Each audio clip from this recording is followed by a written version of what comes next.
Ben çok yandım bu dünyada. Çıkar canım,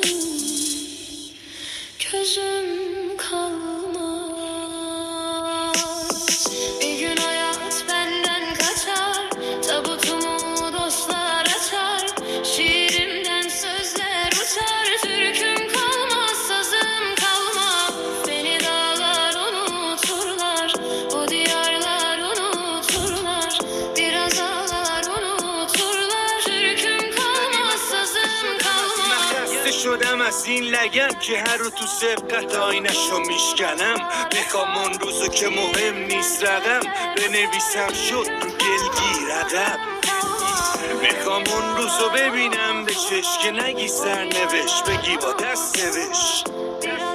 بگی آخر گرفت اینم اون که نگاه میکرد تو عکس بش. من دیوونه میرم بیرون ولی عاقل میرم خونه دیگه. هیچی نمیتونه منو غافل گیرم کنه، حتی اون که با شخصیت یه صدای سلامت میگه دارم میرم فلان جا ولی کرایه ندارم. میگه کمک کنم که از بقیه خواهش نکنه، فردا میبینی همونجاست یارو کارش همونه. اینه که شک از تو خیابون و کوچه میاد و مغز تبدیل میشه به هوش سیاه. Bu yağmurlar yağmış ise, ömür sona ermiş ise, ömrüme kış gelmiş ise, daha benim yazım kalmaz. Demek ki dolmuş zamanım, kıymetli bir her bir anım.